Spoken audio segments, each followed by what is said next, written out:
What's up, everybody? It's Keezy. I know it's been a minute. Life has been lifing. It's been a holiday time. But we're here. And I'm back with another video today.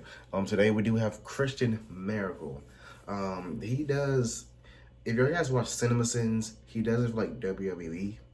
And today he has everything wrong with WWE Armageddon from 2006. Let's get into it. Motivation, motivation, you can get what you deserve. Remember, forever, never gonna stop till you see the end. As long as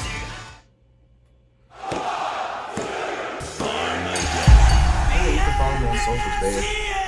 Armageddon is known as the final battle between the forces of good and evil, with an additional tagline in tiny writing that says, unless we want them to keep fighting afterwards too. hit your opponent so severely. The last ride match indeed is very rare, but it's not exactly as brutal as a last man standing match, since the rule is to put your opponent in a hearse and I mean, it can still be brutal. You have to beat them down, so you can put them in the back of a hearse. Like, that's why you say it's brutal. Like, you have to legit beat them down. Why would you try to put them in the back when they can't get up? Like, obviously, it's wrestling. They're gonna try to put them in the back while they're not like completely incapacitated. But that's a very nitpicky thing.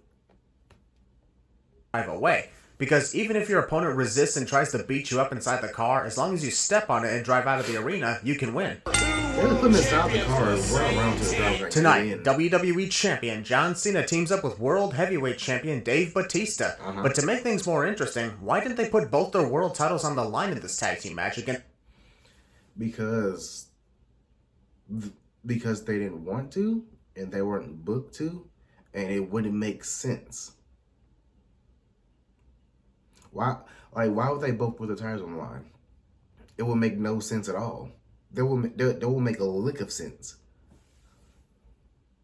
King Booker's court. If King Booker is trying to become the true king of the world, wouldn't it make sense for him to want both world titles, or at least the one he lost to Batista back at Survivor Series? A triple main event. There is only one main event, and it's the last match of the night. But even so, how is the Inferno match between Kane and MVP considered a main event if it's opening the show while the other two main events are the literal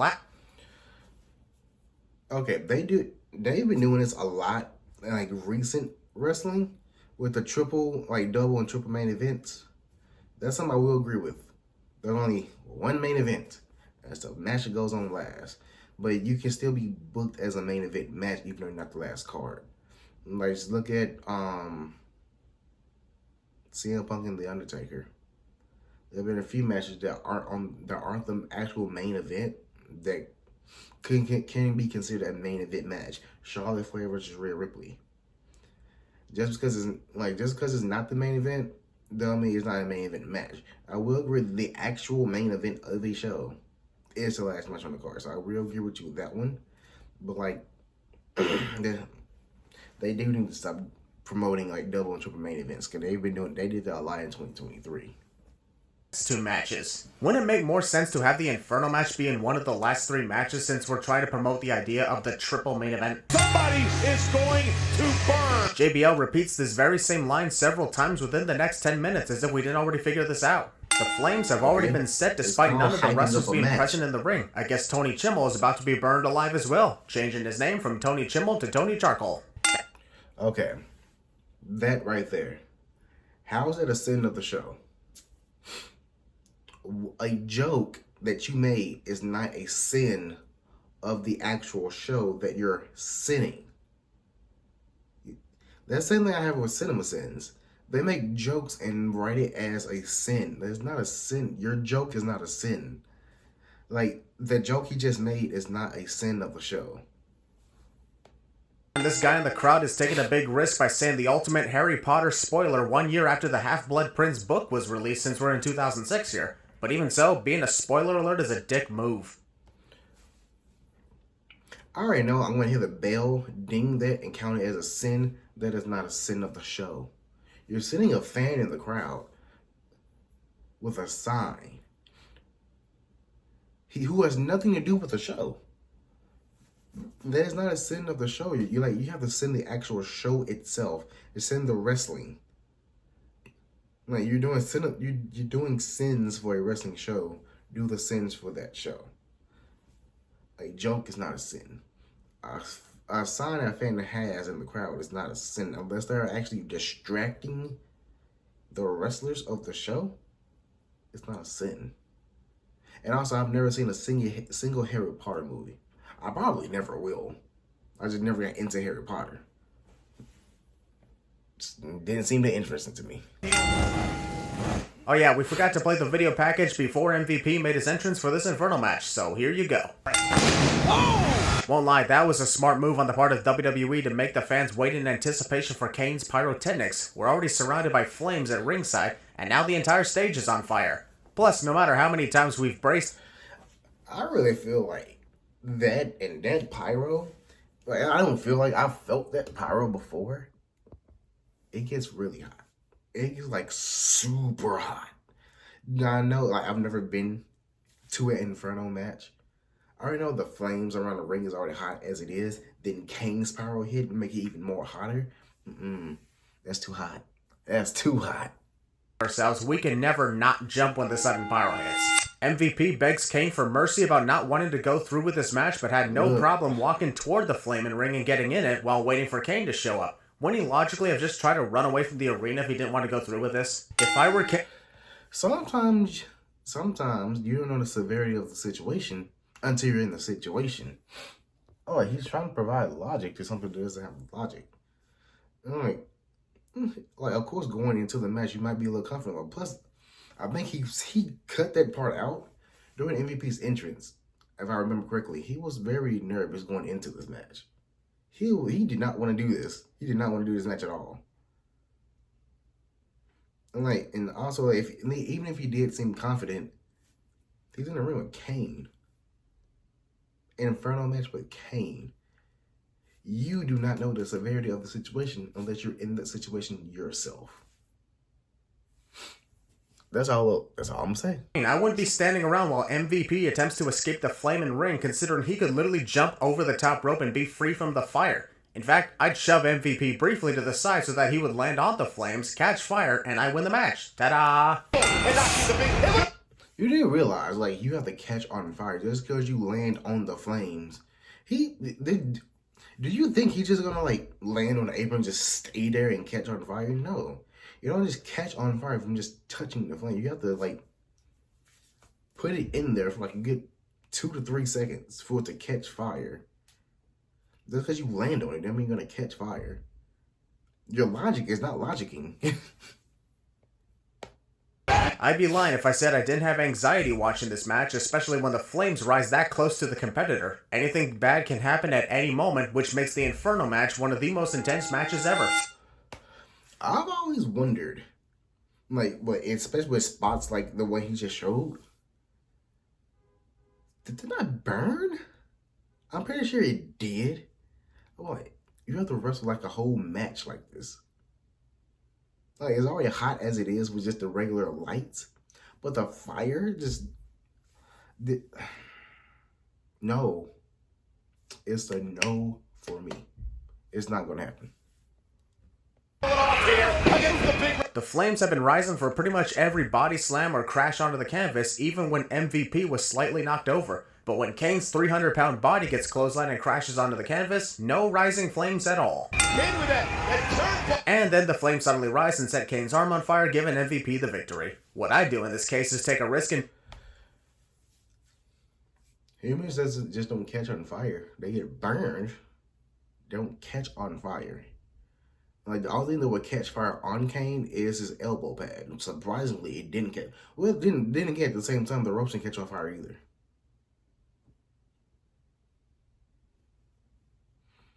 Like, humans just don't burn. Like, the purpose of the match is to set your opponent on fire. Humans just don't burn like that. Jump onto the canvas from the top rope, causing the flames to rise again. Worth a shot, right? MVP is addicted to Kane's big red machines and then almost lost the match immediately afterward. Big whoa, watch out moment. The sin only goes to the first part of what I said. Wait a minute, who turned off the flames on this side of the ring? Wait, time out. How is a low blow a sin in a no disqualification match? That's a good question. Why is a low blow a sin in a no disqualification match? I know that I've watched some of his videos before. He has a sin that says victory due to outside interference is always a sin. But what if it's no DQ? Why is it a sin? I'm gonna cheat to win regardless if there's no DQ. Flames are completely gone here. If I'm being honest, there should have been torches of fire on every corner of the ring just to make sure nobody could escape the flaming ring. There literally is though. There's fire around the ring. Who would think to jump or? There's literally fire everywhere. Undertaker and Kane have both gotten out of the ring.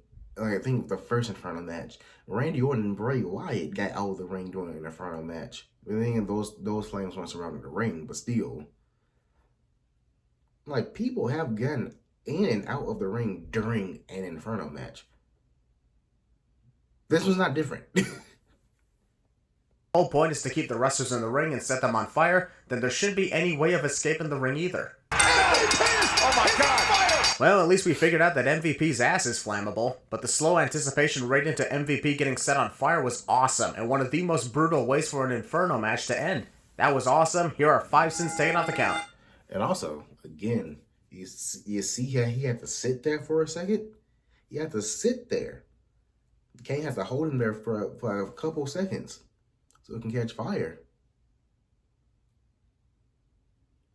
You see what I mean when I say you can't just hit the flames and catch on fire? That's what I mean. You mean to tell me that there were only crew members with fire extinguishers near the entrance walkway and not surrounding every corner of the ring? What if MVP... He literally ran around the ring. He was running the entire time. Maybe... Are you okay? He was running. He ran all the way around. I don't know what do you want them to do? collapsed in front of the announce desk. They never came to the announce desk. I get that JBL is the heel commentator here, but this rant about MVP being set on fire and putting the blame on Teddy Long goes on for nearly 10 minutes, even as we begin the next match too. I'm not even kidding. Like if he would have collapsed on the announce table, they would have extinguished him there. What? Do you not have logic right there? A nice lingerie contest. The days of treating the women wrestlers like strippers are the worst, and you can't change my mind. Call me a virgin, call me no bitches. At least I prefer to see the women professionally wrestle in a professional wrestling company. I mean, you do get no bitches, but you're not wrong. A ladder match. I'm guessing Teddy Long made this tag team title match a fatal 4-way ladders match because he noticed the fans weren't that interested in a simple tag team match between the champions Brian Kendrick and Paul London and challengers William Regal and Dave Taylor. Impromptu stipulations are a sin, but I'll also remove 2 sins because who doesn't love a good 4-way ladders match involving the Hardy Boys? So technically...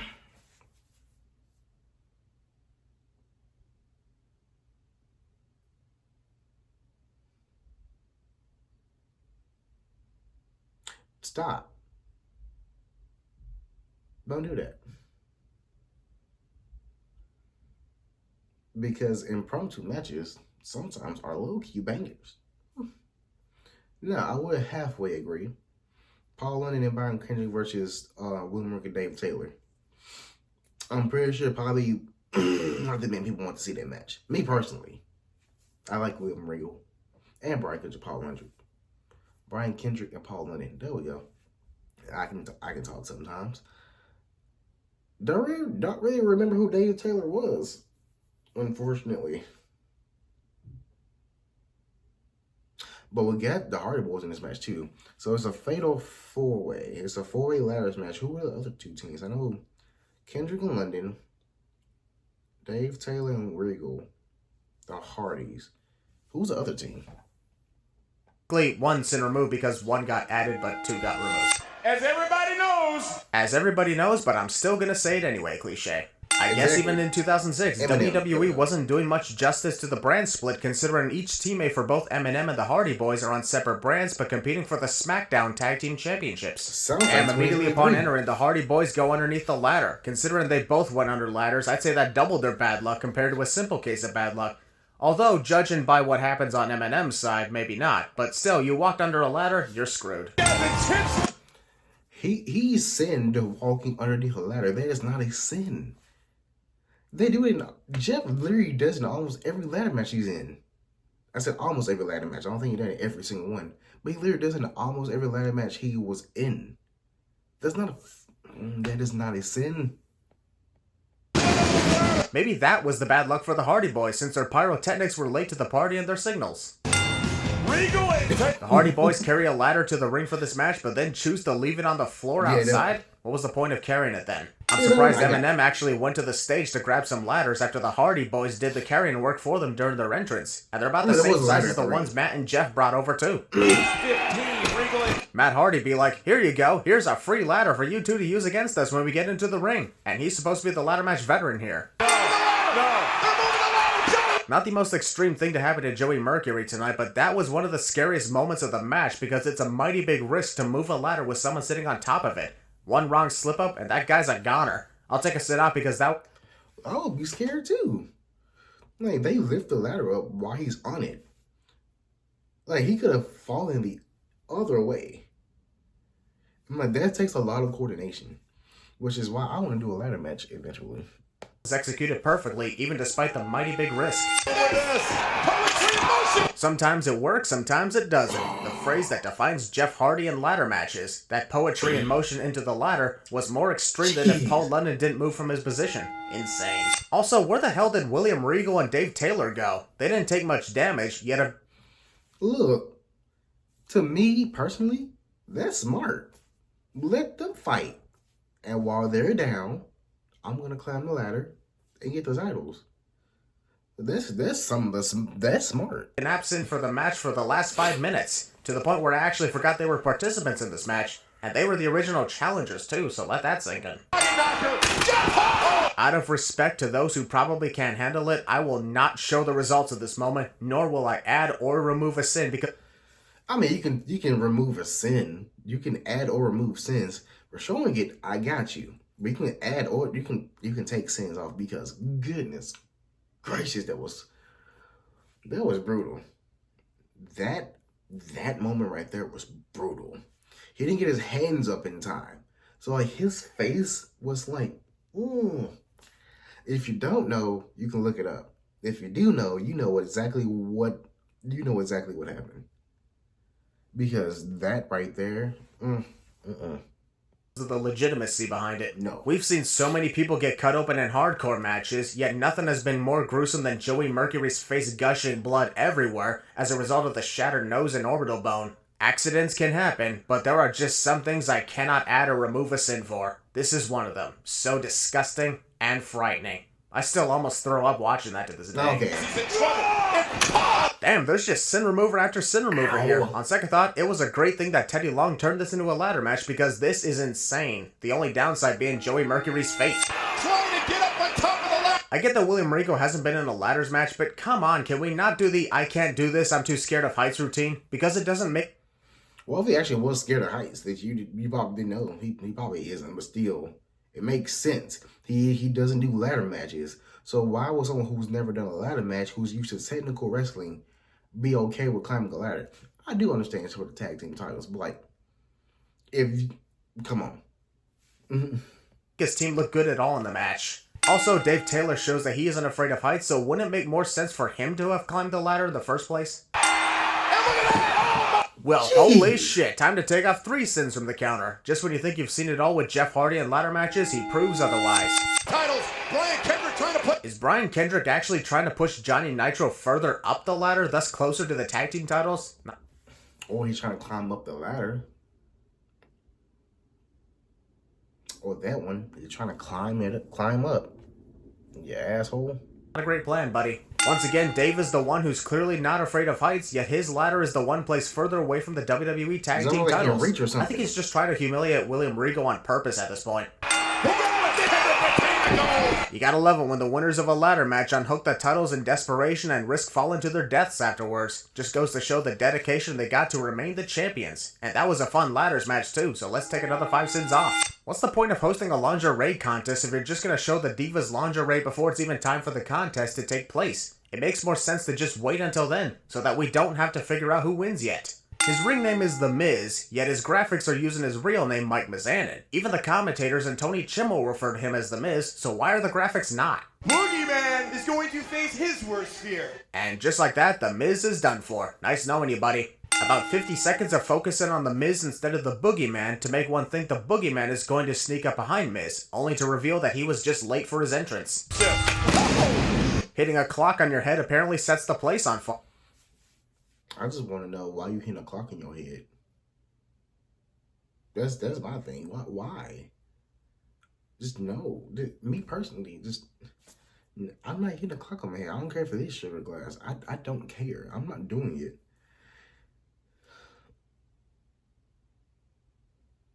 And I'm reading what he's about to say. He's counting another joke as a sin. And it's not even funny. How come when I did it, I just ended up with a facial laceration and a concussion, with the only fireworks being the stars I saw in my eyes? MVP has been taken to a local burn unit. No, don't mention that, Michael. You're gonna send JBO on another 10-minute tirade about MVP being set on fire and throwing the blame on Teddy Long. He's gonna work it.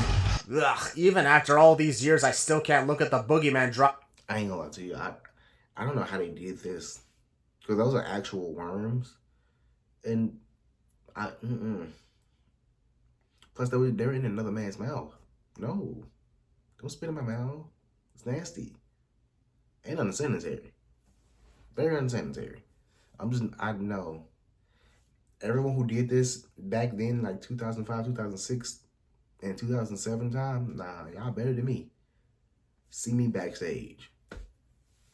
Put your boxing gloves on, cause we about to box. You ain't putting worms in my mouth. Putting worms into his victim's mouth without nearly vomiting. He absolutely nails this gimmick and it really shows. The match sucked, but the aftermath was frightening. Armageddon is on a roll so far. Vicky Guerrero spends pretty much the next 2 years constantly wearing a neck brace, which makes one wonder why she keeps showing up after getting hurt all the time. Actually, here's the real question. Chris Benoit is the cause of Vicky Guerrero wearing that neck brace, so why is she bothering to show up at ringside for this United States Championship match where it could happen again? Please don't tell me she secretly enjoys this. Hey, look at this. Pre-match assault and attacking from behind. Okay.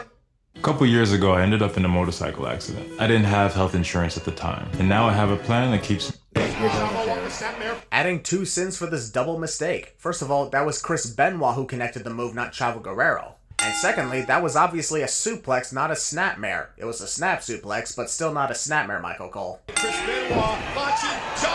Alright, that was a cool way for Chavo Guerrero to go sailing out of the ring from that toss. I do have suspicions that Chris Benoit knew about Vicky Guerrero being in that location, but I still gotta take a sin off for the hilarious way Chavo went sailing.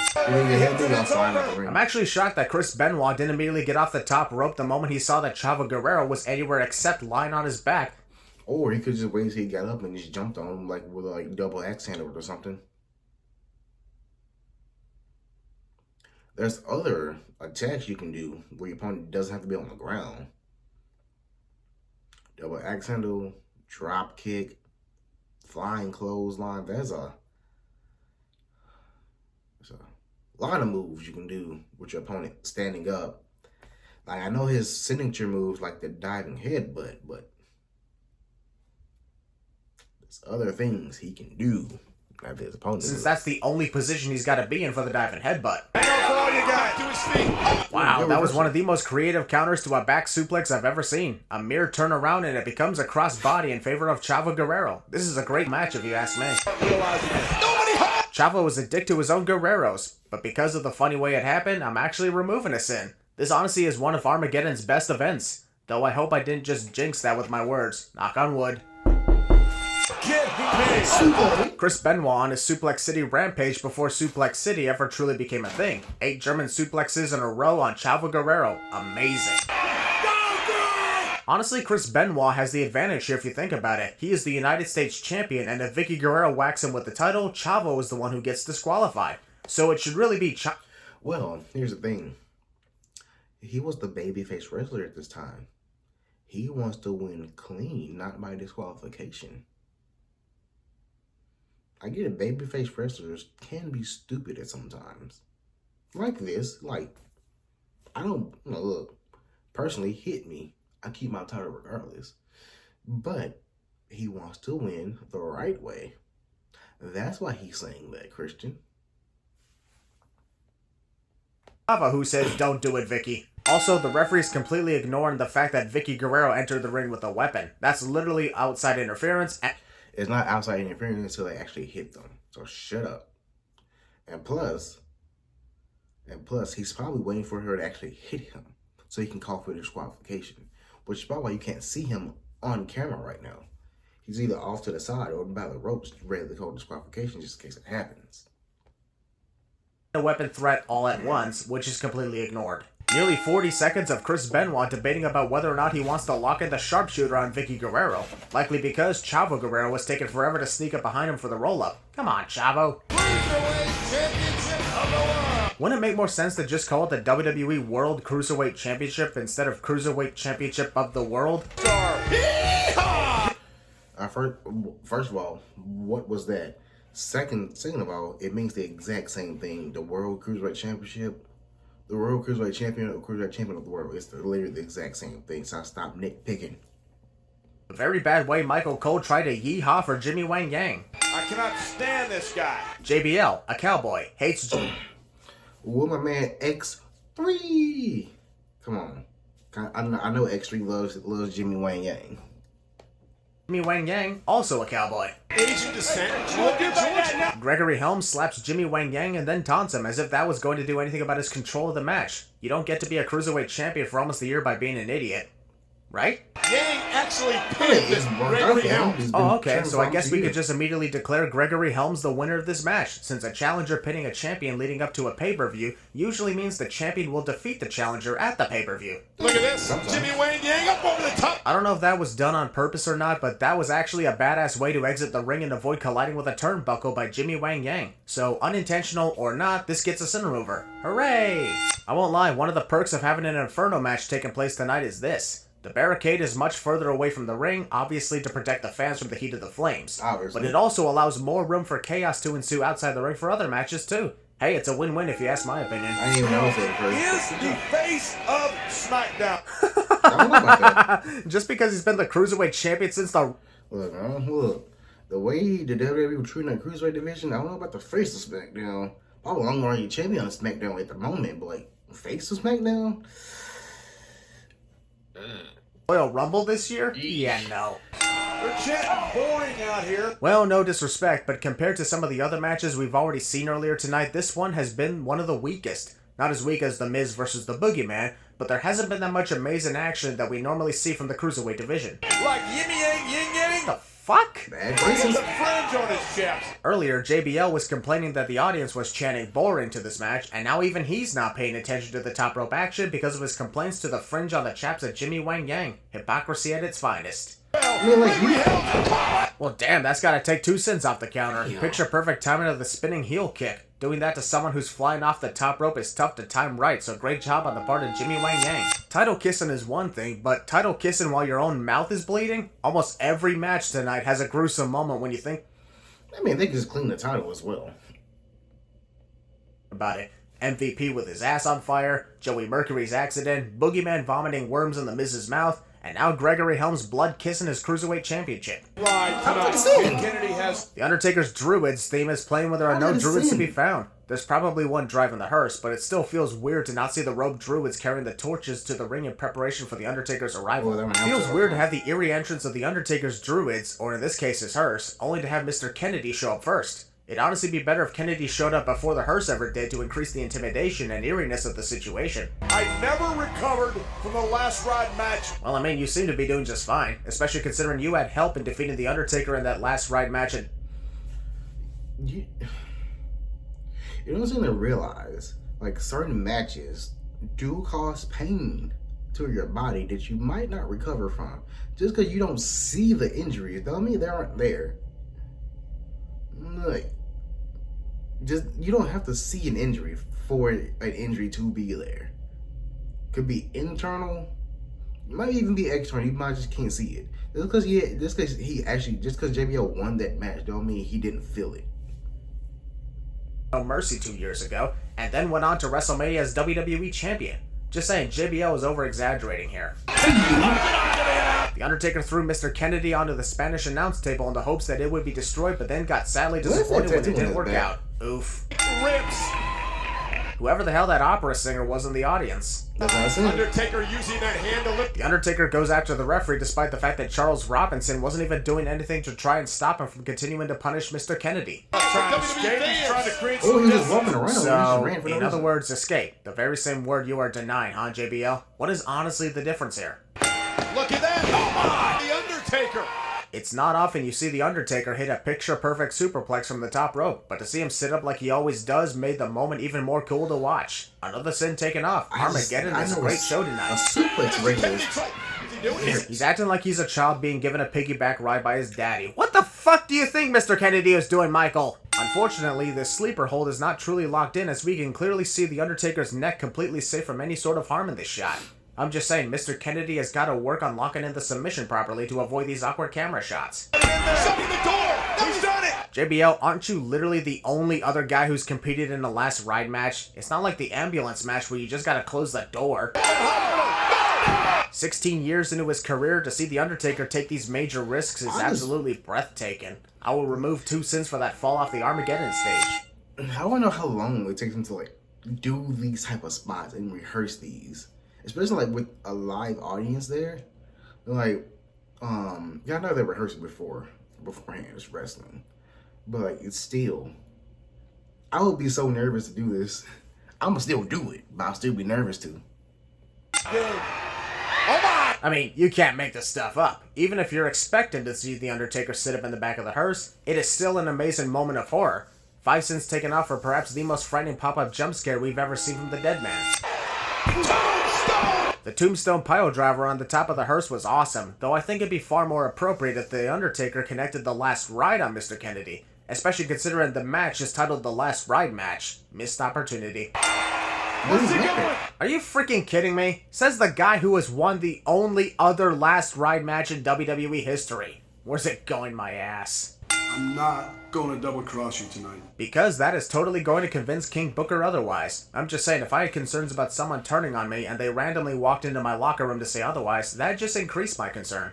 Oh yeah, there's still a lingerie contest set to take place tonight. Completely forgot all about that because there was some actual good things throughout the last 2 hours. And just before we get to the main event, let's drop all that momentum and see Santa Claus get so horny over the divas. The winner is everyone! Look, I'm not someone who is a fan of this lingerie contest, but at least run the rules of it properly. Santa Claus said that the winner was to be decided by the audience every... As Santa Claus, of course, gonna have everybody win. He literally gives everybody gifts. What do you expect to happen? This is 2006 WWE. For like 2006 WWE for women's wrestling, and they had very little of it. They had like 2 minutes, and they can't really do much for 2 minutes each night. Diva got different reactions. It was pretty obvious that Ashley Massaro won it, so he decides the winner is all of them? Yes. That just made this an even bigger waste of time than it already was. Here are 50 sins. The entire existence of Big Dick Johnson deserves 100 sins, and you cannot change my mind. I put it out there, and it's staying out there. And we were doing so good with tonight's performances as well. Converse, Michael. That's the... While that kid in the audience is a savage and a risk taker, Queen Charmel constantly repeats "All hail King Booker," and he responds with a middle finger to her face. Sisters kicking coming for that kid. Good luck. He is not welcome on SmackDown. It's been known for over 2 weeks that John Cena was teaming with Batista tonight, and JBL is still whining about John not being one of the SmackDown wrestlers. This is really irritating. Could blow the roof. The referee calls for the bell to ring to start this tag team match, despite the fact that literally everyone is in the ring. If both teams start brawling each other all over the place, that's on the referee. King Booker actually pinned John Cena. King Booker versus John Cena was quite the chaotic match without a doubt. It's a good thing they managed to find this Cena guy to replace John Cena. Palpable in Richmond, Virginia. Heel wrestler tags out just to avoid the man he's been feuding with for months leading into tonight cliche. Yes, it happens every single time. Why are you complaining about it? Shut up. Alright, that was funny. Dave catches Finley, and you expect him to hit an amazing powerhouse move, all just for him to lightly toss Finley off of him and then slap him in the face. You gotta love him when the comedy kicks in. Finley launched into the top. Ouch, that was a very creative move on the part of Dave. You don't usually see that out of him, so it's cool when the surprises happen. Good start so far, I'd say. Cena's got his Maybe the reason King Booker can't see John Cena is because his face is literally looking in the opposite direction. Yeah, which makes sense because he can't see him. Because he's facing the other way. He legit can't see him. That's not a send off. I would take the send off. Well, that just happened. Hornswoggle arrives to help out Finley and immediately kicks himself in the face. Did not expect that to happen at all, and I thought it was hilarious as fuck. That's what leprechauns do all the time. How do you know? Michael Cole would be great at CinemaSins 2 expansion. Right to the jaw. Wrestler accident. It's just about the, when it says someone will be great at CinemaSins, shouldn't that be a send off? No, so you're not CinemaSins 2 expansion because I don't think they claim you. I don't think they do. If they do, congratulations. If they don't, stop saying that. Finley attacks the wrong partner, which causes their team to ultimately lose the tag team match cliche. Dave's very late reaction to Finley hitting him in the leg with a steel chair. Come on, guys, we were doing so good. I thought this tag team match was great. Unfortunately, it clearly suffered from time running short of the Armageddon pay-per-view as it lasted only 10 minutes. And I blame pretty much all of that on the stupid and... Or the match was just supposed to be 10 minutes. Like, you might be right and probably suffered from stuff that went on too long or stuff that didn't matter. Or, hear me out, the match was just supposed to be 10 minutes. Either one. Time-wasting lingerie contest. If you took that part out, this match could have gone an additional 10 minutes.